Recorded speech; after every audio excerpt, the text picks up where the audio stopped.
आप देख रहे हैं पाकिस्तानी खबरों और तबसरों पर मुश्तमिल आखिरी शो। बिस्मिल्लाहिर्रहमानिर्रहीम। अस्सलाम वालेकुम नाज़रीन, आपको प्रोग्राम आखिरी शो में खुशामदीद कहता हूं और हमारे साथ मौजूद हैं शाहीन सिपाही साहब। सर अस्सलाम वालेकुम। जी वालेकुम सलाम इरफान, खैरियत से हैं? क्या इशू है आज के सर? इशू सर एक ही है और इशू जो काफ़ी देर से आप सुन रहे होंगे, हुकूमत पूरा जोर लगा रही है। शहबाज शरीफ साहब भी मैदान में आ जाते हैं, इलेक्शन कमीशन से भी खत लिखवाते हैं, लिखते भी हैं, वहाँ से भी जो इस पॉइंट को रेज किया जाता है, ओवरसीज पाकिस्तानियों को वोट का हक। सर पैसे लेने की बारी आती है तो ओवरसीज पाकिस्तानियों के पैसे बहुत अच्छे लगते हैं, लेकिन ये हुकूमत के अलावा जो अपोजिशन कई दफा हुकूमत में रही, वादे करती रही, लेकिन इन्हें हक नहीं दिया। और अब ओवरसीज पाकिस्तानियों का सही जो मामला है, ये बड़ा संजीदा इसलिए भी होता जा रहा है और जो इलेक्शन रूल्स हैं उसमें बहुत सारी डिस्क्रिपेंसीज पाई जाती हैं, और अगर उन्हें दुरुस्त कर लिया जाए तो शायद ये जो इस वक्त हमें गवर्नमेंट नजर आ रही है, ये एक सिंगल पार्टी के तौर पे मौजूद होती अवाम के अंदर, और ये जितने मसाइल हैं वो नहीं होने थे, चाहे पीटीआई होती चाहे कोई और जमात भी होती। तो सर आज का हमारा ये टॉपिक है। पहला सवाल आपसे ये है, कैसे देखते हैं जो आजमाइशी जो इन्होंने सिलसिला शुरू किया था 2018 के अंदर जो इंटरनेट वोटिंग है उसके रिजल्ट्स तो सर हैरानकुन हैं। जितना टर्नआउट देखें वो ना होने के बराबर है, उसकी बहुत सारी वजूहात हैं। जी अच्छा चलें, ये इशू जो है ये बड़ा सीरियस इशू है और इस पे बड़ी मतलब फैक्चुअल और डेटा बेस्ड बात मेरा ख्याल है अभी कहीं ज़्यादा हमने सुनी नहीं है कि स्टैटिस्टिक्स के साथ कोई बात करे कि क्या इसका इम्पैक्ट है, ओवरसीज वोटिंग का क्या मतलब है, उसका कितना फ़र्क पड़ेगा नहीं पड़ेगा, क्या होगा क्या नहीं होगा। हाइप बहुत है, गवर्नमेंट की ख्वाहिश है और बहुत अच्छी ख्वाहिश है, ये बिल्कुल होना चाहिए कि ओवरसीज पाकिस्तानी को, दुनिया भर के मुल्कों के लोगों को वोट का राइट है, आप पाकिस्तानी को भी होना चाहिए। टेक्निकलिटीज़ में फंसा दिया है हमको अपोजिशन ने, खामखा डर के पता नहीं कि जी इससे क्या हो जाएगा और हमारी वाइप आउट हो जाएंगे और हमारी इलेक्शन के सारे रिजल्ट्स बदल जाएंगे या जो भी होगा, उन्होंने इसको पॉलिटिकल इशू बना के और अपोज कर रहे हैं। इलेक्शन कमीशन भी बीच में आ गया कि जी हमसे कुछ नहीं होता, हम तो ना इलेक्ट्रॉनिक वो मशीन लगा सकते हैं, ना ये इंटरनेट वोटिंग करा सकते हैं, हम कुछ नहीं होगा। लेकिन बात ये है कि जी एज ए प्रिंसिपल ये बिल्कुल होना चाहिए और करना चाहिए, मगर इसमें जल्दी नहीं करनी चाहिए और तरीके से करना चाहिए कि ताकि इसका कोई फ़ायदा हो।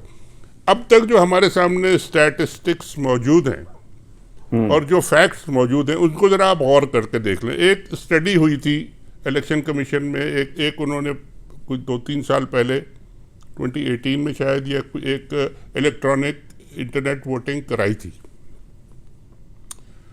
उसके रिजल्ट्स के कुछ लोगों ने कंपाइल किए हैं, कुछ उसके फैक्ट्स एंड फिगर्स हैं, ग्राफिक्स बनाई हुई हैं उसकी, वो भी अगर आप दिखा सकें तो। जी सर, साथ चल भी रहा है, बड़ी इंटरेस्टिंग है। उसमें एक ग्राफिक जो है वो बहुत ही इंटरेस्टिंग है। उसमें ऐसा है कि जी नीचे से यूं ऊपर एक फनल की तरह बनाया गया, ऊपर सबसे ज़्यादा जो लंबी लाइन है वो ये जो वोट नहीं कर सकते लोग, और उसके बाद जिन लोगों के पास आईडी कार्ड नहीं है उनकी लाइन है, जिनके पास पासपोर्ट नहीं है उनकी लाइन है, जिसके पास तालीम नहीं है उनकी लाइन है, और बेशुमार उसमें कैटेगरीज हैं जो नहीं कर सकते। और आखिर में रजिस्ट्रेशन जिन लोगों ने नहीं कराई, आखिर में जो फाइनल पॉइंट है, जो वोटिंग करी लोगों ने, तो वो 1% से कम 0.9% लोगों ने वोटिंग करी।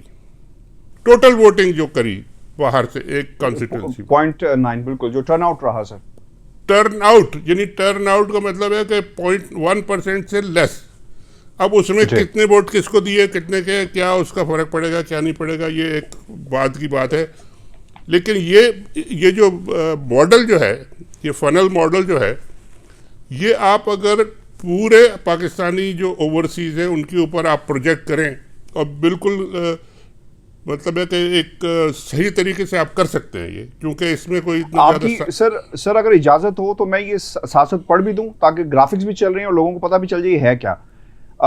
ओवरसीज टर्नआउट इन पायलट इंटरनेट वोटिंग अक्टूबर 2018, सर उन्होंने लिखा है 0.9, पहला जो है 100, उसमें कुल वोटर्स उन्होंने वहां पे जो नंबर्स दिए हैं, फिर वो कहते हैं कि नाइकोप नहीं है 80 लोगों के पास, पासपोर्ट नहीं है 60 लोगों के पास, ईमेल नहीं है 39 लोगों के पास, हल्का इंतखाब नहीं जानते कि जाना किधर है, कहां पर किस हल्के इंतखाब की वो बात करें, 20 लोग हैं, रजिस्ट्रेशन महदूद वक्त के लिए खुला 16 लोग, इस्तेमाल में मुश्किल की वजह से इस्तेमाल नहीं कर सके, यानी सिस्टम बहुत मुश्किल था, 14 लोग, कोई तकनीकी मदद दस्तियाब नहीं 11 लोग, पाकिस्तान से बाहर 6 माह से कम वक्त के लिए गए लोग जाते हैं विजिट के ऊपर सर 10 लोग, मेरे मुल्क में वोटिंग के औकात रात के औकात हैं, यानी ये भी एक सर एक बड़ा सीरियस मैटर है, टाइमिंग डिफरेंस भी सर इसके अंदर है जी।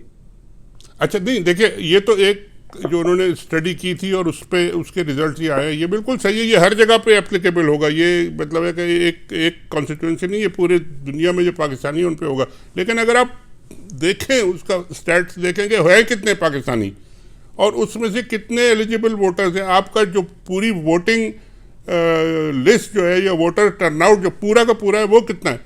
मैंने जो फिगर निकाले उसमें हमारे तकरीबन पाकिस्तानी बाहर जो है वो कोई 85 से 90 लाख पाकिस्तानी हैं इस वक्त बाहर, और पूरी दुनिया में ठीक है, उसमें से 50 लाख जो हैं वो सिर्फ मिडिल ईस्ट में है, यानी ये गल्फ में और Abu Dhabi, Dubai, Saudi Arabia, इधर ये सारे इलाके जो हैं, और लेबर क्लास, और ये सारी की सारी मेजॉरिटी लेबर क्लास है। इसमें कितने डॉक्टर्स होंगे, कितने इंजीनियर्स होंगे, ये आप खुद सोच लें या फिगर्स कहीं होंगे तो देख लें, लेकिन ज़्यादातर कंस्ट्रक्शन वर्कर्स हैं, लेबर क्लास है, आम काम कर रहे हैं, मैनुअल वर्क कर रहे हैं। इन सब को आप इसमें से देख लें कि कितने लोग इसमें से आके इंटरेस्टेड होंगे वोट देने में, या कितने लोग वोटिंग एक्चुअली दे सकेंगे। उसके बाद जो बाकी बचते हैं उसमें तकरीबन 40 लाख बचते हैं बाकी दुनिया में, जिसमें से कोई 12 लाख जो है आपके यूके में है, मेजॉरिटी 12 लाख में से हो सकता है बहुत सारे लोग वोट देने को तैयार हो जाएं, लेकिन फिर वही आ जाएगा मसला कि जो कंडीशन इन्होंने लगाई है इलेक्शन कमीशन ने, पहली बात तो ये कि इलेक्शन कमीशन ने जो कंडीशन लगाई है वोटिंग की, वो आम पाकिस्तानी को की जो कंडीशन है पाकिस्तान के अंदर उससे डबल ट्रिपल है वो, और ये क्यों है, ये इसका कोई जवाब मुझे नहीं समझ आ रहा। यानी पाकिस्तान में अगर किसी के पास आईडी कार्ड है सिर्फ एक, और वो भी एक्सपायर्ड है, वो जाके वोट अपना डाल सकता है, उसको कोई प्रॉब्लम नहीं है। अगर पासपोर्ट है उसके पास और वो भी एक्सपायर्ड है, वो जाके दिखा के पासपोर्ट से वोट डाल सकता है अपना। इस मगर जो कंडीशन ओवरसीज के लिए लगाई गई हैं उसमें यह है कि आपके पास आईडी कार्ड होना चाहिए वैलिड, जो कि बिल्कुल सही हो, पासपोर्ट होना चाहिए पाकिस्तानी वैलिड, जो कि बिल्कुल सही हो, नाइकॉप अगर जो है ना जो बाहर के लिए वो बनता है आईडी कार्ड, वो होना चाहिए पूरा वैलिड, और ये सारा आपके पास हो, फिर आप जाके रजिस्ट्रेशन कराएंगे। अब कितने पढ़े लिखे पाकिस्तानी हैं जिनके पास रजिस्ट्रेशन कराने की तौफीक है या तालीम है या टाइम है या मौका उन्हें मिलेगा या वो हिम्मत है कि वो जाके कराएं, रजिस्ट्रेशन कराएंगे। उसके बाद उनकी वेरिफिकेशन होगी कि जी आपके अम्मा अब्बा कहाँ पैदा हुए थे और आप कहाँ मिले थे और कहाँ शादी हुई थी, ये सारे सवाल जवाब होंगे, और ये सब होने के बाद फिर उनको कहेगा जी कि अच्छा अब आप अपना आपका वोट मिलेगा। ये सारा प्रोसेस ऐसा है कि ये बाय एलिमिनेशन आपके 80% लोग एलिमिनेट हो जाते हैं, इसमें उनको वोट देने का राइट ही नहीं मिलेगा। और इसको ठीक करने का कोई तरीका अभी किसी ने नहीं निकाला है कि जी इसको ठीक किस तरह करेंगे। आप या तो वोट नहीं देना चाहते हैं तो फिर ये सारी चीज़ें ठीक होंगी, और ये गवर्नमेंट को भी सोचना चाहिए कि जी ये आप शोर मचा रहे हैं कि जी बिल्कुल ठीक है, वोट होना चाहिए, वोट देना चाहिए, लेकिन उनके लिए इजी करें वोट देना, ये ना कि वो मुसीबत हो जाए। आप पहले पासपोर्ट रिन्यू कराएं, फिर नाइकॉप रिन्यू कराएं, हज़ारों सैकड़ों डॉलर आप हज़ारों रुपए उस पर लगाएं, फिर रजिस्ट्रेशन कराएं, फिर जाके आप एक वोट जाएं, वो भी बाद में पता चले कि जी वो इलेक्ट्रॉनिक मशीन में गायब हो गया। ऐसा कोई नहीं करेगा। तो ये जो एक हाइप है कि बेशुमार लोग जाके वोट देंगे और पूरी की पूरी इलेक्शन की सिस्टम और असेंबलियों की शक्ल बदल जाएगी, ये अभी बिल्कुल अनजस्टिफाइड है, ये सही नहीं है, इसको ज़रा देखने की ज़रूरत है। शाहीन साहब, आगे बढ़ने से पहले ये जो मॉडल है मैं ये चाहूँगा कि हम अपने सुनने वालों के सामने रख दें, और ये इलेक्शन रूल्स किस तरह ओवरसीज पाकिस्तानियों को उनके वोट के हक से महरूम कर रहा है, और ये मॉडल है क्या बेसिकली। सर 2018 की नहीं बताएं, ज़रूर बताएं कि क्या हुआ था, बिल्कुल बताएं कि क्या हुआ था और उसमें गलती क्या थी और क्या हो सकता है उसमें? बिल्कुल ठीक है सर। अक्टूबर 2018 इंटरनेट वोटिंग के आजमाइशी प्रोजेक्ट पर सिर्फ 0.9% जो है वो टर्न आउट रहा। ओवरसीज इंटरनेट वोटिंग का टर्न आउट जनरल इलेक्शन 2018 यानी ये बता रहे हैं 0.9% टर्नआउट का मतलब क्या है कि 1% से कम लोगों ने आके वोट दिए, यानी 100 में से सिर्फ एक बंदा भी नहीं आया। ये उसका मतलब बिल्कुल ये मतलब है कि 100 अगर वोटर्स हैं तो उसमें से एक बंदा पूरा नहीं आया। बिल्कुल आपने ठीक कहा। और वो ये एक पूरा नहीं आया। पता नहीं क्या हुआ। पता नहीं क्या हुआ। ओवरसीज आजमाइशी इंटरनेट वोटिंग का टर्नआउट जनरल इलेक्शन 2018 के टर्नआउट के मुकाबले में 5,744% सर कम रहा। ये वो मॉडल है। और फिर अगर मैं ये कहूं कि इलेक्शन कमीशन ने या रूल्स ने आवाम को सर बेवकूफ बना रहे हैं तो सर ये गलत नहीं है। और ये इलेक्शन कमीशन के रूल्स में अगर तब्दीली सर नहीं लाई गई तो मेरे ख्याल में तो सर ओवरसीज नहीं, इसका कोई फायदा नहीं है। देखिए ये इतनी हाइप जो बनाई जा रही है ना कि जी पता नहीं दुनिया पलट जाएगी और ये होगा और इतने लाख इधर आ जाएंगे, इतने लाख, ये कुछ नहीं होगा। पहले जो एक मॉडल जो आपने बताया है उसमें अगर 100 में से एक बंदा आया था तो अब 100 में से 5 आ जाए, 10 आ जाए, कोई फर्क नहीं पड़ने वाला पाकिस्तान की पॉलिटिक्स पे उसका। ये इतना ज़्यादा जो शोर मच रहा है ना, इसका कोई, और इसको ठीक करने की ज़रूरत है। लोगों के लिए वोटिंग का तरीका आसान बनाने की ज़रूरत है। ये इन्होंने 10 और बीच में रुकावटें खड़ी कर दी हैं, जानबूझ के की हैं ये इन्होंने। लेकिन सर इसमें मैं एक चीज़ ज़रूर ऐड कर दूं। जो कुछ इंटरेस्टिंग स्टैट्स हैं इलेक्शन 2018 के। पीटीआई लॉस्ट एनए 21/35 वोट्स, 35 वोटों से सर एनए 21 से हार गई थी। ठीक है। और फिर पीएमएनएल की भी एनए 140 से लॉस्ट विद 236 वोट। सर ये स्टैट्स ही बताते हैं कि अगर ये चीजें आसान होती, ओवरसीज पाकिस्तानियों का वोट और ये जितनी कबाहतें जिसका आपने जिक्र किया, आसानियां अगर मौजूद होती तो सर इंपॉर्टेंट चीज इसमें यह है कि 76,000 votes would have been given to PTI और 21 सीट्स इनकी बढ़ जानी थी सर, और सिंगल मेजॉरिटी गवर्नमेंट बन जाती। दूसरी तरफ यही हाल है सर मुस्लिम लीग नून का, उनकी 17 सीटें बढ़ जाती, लेकिन फायदा ये होना था। और additionally 2.3 million votes would have been given to the PTI plus 90 seats, और additional 1.5 million votes would have been given to Pakistan Muslim League Noon 60 seats. तो सर फर्क मौजूद है अगर रूल्स को आसान कर दिया जाए और वोटर को का जो एक्सेस है वो आसान बनाया जाए। देखिए सबसे बड़ा जो इसमें करने की बात है, आप हमें ये भी डिस्कस कर लेंगे क्या करना चाहिए। जो आपका सबसे बड़ा वोट बैंक है मिडिल ईस्ट में, जो आपके वर्कर्स हैं जो कि काम करते हैं वहाँ, कारखानों में काम करते हैं, बिल्डिंगें बनाते हैं, सड़कें साफ करते हैं, जो सारे, उन सब को तो आपने इसमें से आउट कर दिया क्योंकि वो इंटरनेट और रजिस्ट्रेशन और ये वो तो सब उनके पास है नहीं, तो वो सब बाहर हो गए। उनको इसमें लाने के लिए आप क्या करेंगे?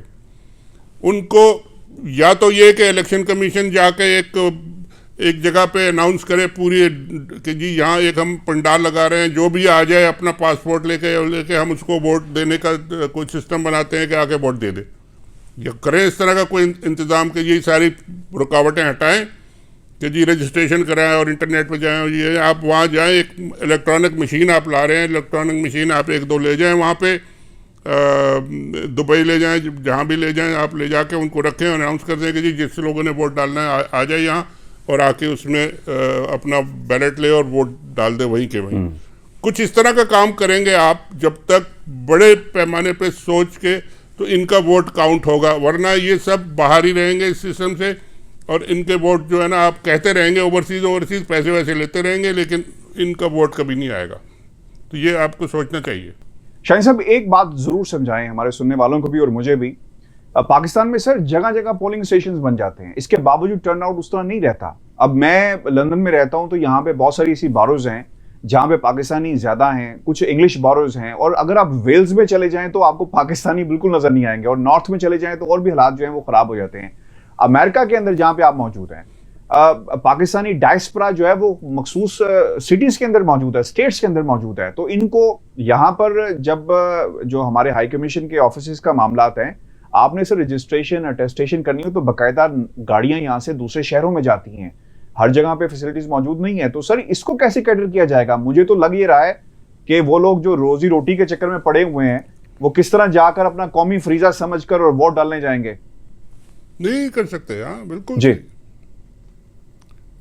नहीं, वो भले वो पैसे भेज दें इमरान खान साहब को, पीटीआई को, जिसको भी है, शौकत खानम को, वो आसान तरीका है, किसी से कह दिया, ट्रांसफ़र कर दिया, वो क्या कहते हैं, टीटी कर दी, जो भी कर दिया।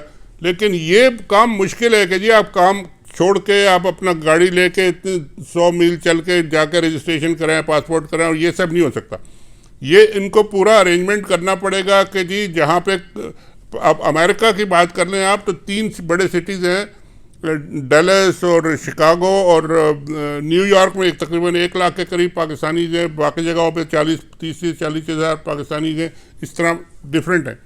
तो बड़े सेंटर्स में आपको एक बूथ बनाना पड़ेगा, एम्बेसी के अंदर या कॉन्सुलेट के अंदर बनाए या बाहर एक लॉन तंबू लगा के बनाए, जो भी करें, लेकिन कुछ इस तरह के काम करना पड़ेंगे।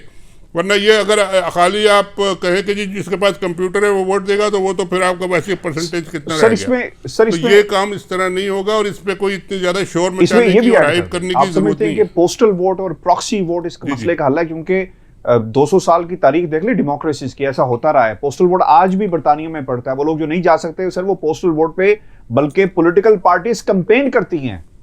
सर सारा कुछ देखिए, सारा कुछ मुमकिन है, लेकिन हमारे पाकिस्तान का कल्चर और हमारे पाकिस्तान का माहौल ऐसा है कि 1 मिनट के लिए कोई 1% ट्रस्ट किसी पे नहीं करना चाहता, और ना किसी ऑफिशियल पे कर सकते हैं, ना किसी एम्बेसी पे कर सकते हैं, ना पोस्टल ऑफिस पे कर सकते हैं, ना इलेक्शन कमीशन, किसी पे कोई ट्रस्ट नहीं करता।